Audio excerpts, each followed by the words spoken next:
सिंह हमारे अगले दर्शक हैं और इन्होंने गाजियाबाद से अपना सवाल हम तक पहुंचाया है।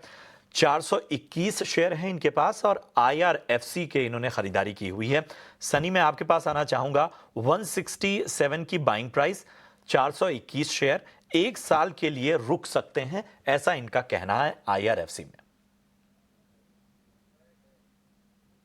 IRFC की अगर बात करें तो अगेन अगर हम ग्रोथ देखें तो काफी अच्छी ग्रोथ आ रही है कंपनी में, बट वैल्यूएशन के लिहाज से काफी एक्सपेंसिव स्टॉक है। तो मुझे लगता है कि जब भी इसमें स्टॉक में रैली आएगी, better to exit at that point of time and shift to relatively cheaper companies जो में पावर सेक्टर की, जैसे REC है, PFC है, यहाँ वैल्यूएशन भी रीजनेबल है और 15-16% की ग्रोथ हम आने वाले समय में देख सकते हैं। तो सेल ऑन राइज की राय रहेगी and shift to cheaper companies like PFC and REC। ठीक है। ध्वनि, मैं आपके पास आना चाहूंगा और मेरा अगला सवाल सेक्टर स्पेसिफिक है। IT शेयरों पर जो दबाव हम देख रहे हैं, अब यहां से जाहिर सी बात है कि टैरिफ की जो है वो टेंशन धीरे धीरे रिलीज हो रही है। ऐसे में अब IT में क्या नजरिया बन रहा है? क्योंकि एक तरह का कहीं ना कहीं इस टेंशन के रिलीज होने की वजह से क्या वैल्यूएशन अभी इस लिहाज से नजर आ रहे हैं या अभी थोड़ा सा कॉशियस अप्रोच रखना होगा?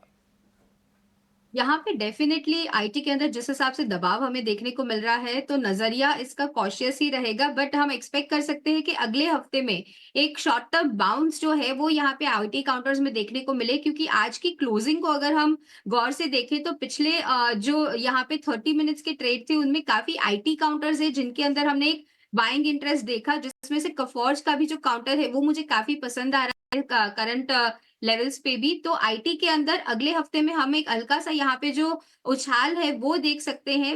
इसमें ओवरऑल अगर आईटी इंडेक्स के लेवल्स की भी बात करें तो आज के सेशन में जिस हिसाब से क्लोजिंग देखने को मिल रही है, वापस से यहाँ पे इंडेक्स जो है ओवरऑल अपना बाउंस जो है वो 34,330 के लेवल्स तक यहाँ पे दिखा सकता है। और जहां तक कफॉर्ज के लेवल्स का सवाल है, उसके अंदर भी यहाँ पे हम देख रहे हैं कि ओवरऑल जो बाउंस और जिस हिसाब की फॉर्मेशन आज के सेशन में हमें देखने को मिल रही है, मोमेंटम इंडिकेटर्स भी यहाँ पे जो है वो बुलिश साइड का नजरिया दर्शा रहे हैं। ऊपरी स्तरों पे वापस से काउंटर 6,860 का लेवल है, उसको रीगेन करता हुआ देखने को मिलेगा।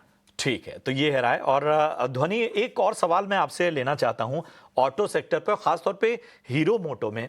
जिस तरह का हम जान रहे हैं कि ग्लोबल फैक्टर मायने रखते हैं, लेकिन हम देख रहे हैं कि हीरो मोटो में रिवर्स गियर लगा हुआ है। एक अहम खबर ये भी आई, 4 मैन्युफैक्चरिंग जो प्लांट हैं वहां अस्थायी तौर पर प्रोडक्शन कुछ दिन के लिए रोका गया है। तो ऐसे में इस लिहाज से न सिर्फ हीरो मोटो बल्कि बाकी ऑटो जो पॉकेट्स हैं उसमें क्या नजरिया आपका बन रहा है?